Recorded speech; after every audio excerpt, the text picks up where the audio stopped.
Hi all അസ്സലാമു അലൈക്കും welcome back. അപ്പോൾ ഇന്ന് ഞാൻ വന്നിട്ടുള്ളത് വളരെ സിമ്പിളായിട്ട് തയ്യാറാക്കാൻ പറ്റിയൊരു അടിപൊളി കേക്കിൻ്റെ റെസിപ്പിയാണ്. ഇത് കോഴിമുട്ടയും സേമിയയും വെച്ചിട്ടാണ് ചെയ്യുന്നത്. വളരെ സിമ്പിളാണ്, നല്ല ടേസ്റ്റുമാണ് കഴിക്കാനായിട്ട്. നമുക്ക് പെട്ടെന്നൊക്കെ തയ്യാറാക്കണം തോന്നിയാൽ തയ്യാറാക്കാൻ പറ്റിയൊരു അടിപൊളി കേക്കാണ്. അപ്പോൾ ഇതിൻ്റെ ഡീറ്റെയിൽസിനായിട്ട് വീഡിയോ സ്കിപ്പ് ചെയ്യാതെ കാണാം. അപ്പോൾ ഇതാ കേക്ക് റെഡിയാക്കാനായിട്ട് ഞാനിവിടെ പാൻ എടുത്ത് വെച്ചിട്ടുണ്ട്. ഇനി ഇതിലേക്ക് സേമിയം ആഡ് ചെയ്ത് കൊടുക്കണം. അപ്പോൾ അതിനായിട്ട് ഞാനിവിടെ ഒരു കപ്പ് സേമിയാണ് എടുത്തിട്ടുള്ളത്. ഇത് വറുത്ത സേമിയാണ്, ഏത് സേമിയ ആയാലും മതി. ഇനി ഈ സേമിയ നന്നായിട്ടൊന്ന് വെന്ത് കിട്ടണം. അപ്പോൾ അതിനായിട്ട് 2 കപ്പ് വെള്ളത്തിൽ നല്ലപോലെ ഒന്ന് വേവിച്ചെടുക്കുക. ഇനി ഇതിലേക്ക് ഒരു 1/4 കപ്പ് പഞ്ചസാരയും കൂടെ ചേർത്തിട്ട് നന്നായിട്ടൊന്ന് വെള്ളമൊക്കെ ഒന്ന് വറ്റിച്ചെടുക്കുക. അപ്പോൾ പാകം വേവായി കിട്ടും.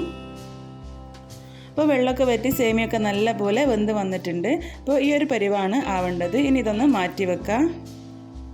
എന്താ വേറൊരു ബൗളിൽ 4 മുട്ട പൊട്ടിച്ചൊഴിച്ച് കൊടുക്കുന്നുണ്ട്.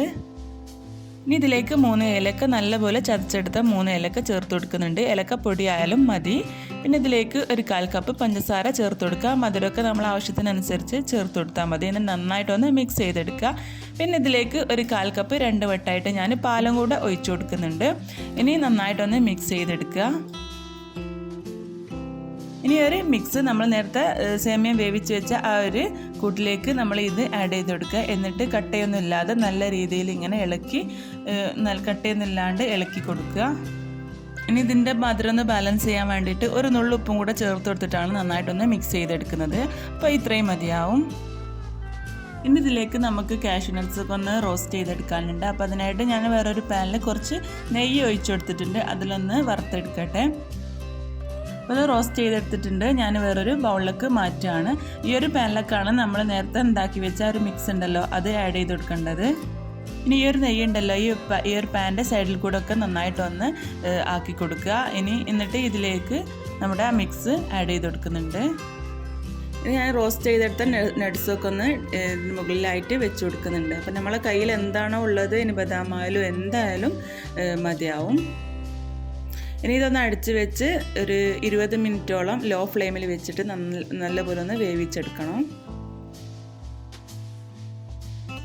അപ്പോൾ അതാ നമ്മുടെ കേക്ക് ഇവിടെ റെഡിയായി വന്നിട്ടുണ്ട്. ഉള്ളൊക്കെ വെന്ത് പാകമായിട്ടുണ്ട്. ഇനി വേണമെങ്കിൽ ഇതൊന്ന് തിരിച്ചിട്ടിട്ട് ഈ ഒരു മുകൾ ഭാഗം ഒന്ന് റോസ്റ്റ് ചെയ്തെടുക്കുക.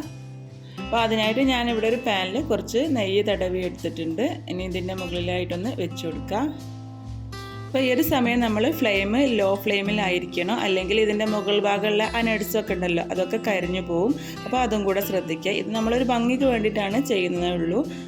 അപ്പോൾ ഇത്രയേ ഉള്ളൂ നമ്മുടെ കേക്ക് റെഡി ആവാനായിട്ട്. അപ്പോൾ മുട്ടയും സേമിയൊക്കെ ഉണ്ടെങ്കിൽ പെട്ടെന്ന് തയ്യാറാക്കാൻ പറ്റിയൊരു അടിപൊളി കേക്കാണ്. അപ്പോൾ മസ്റ്റായിട്ടും ട്രൈ ചെയ്തിട്ട് ഇതിൻ്റെ ഫീഡ്ബാക്ക്സ് അറിയിക്കുക.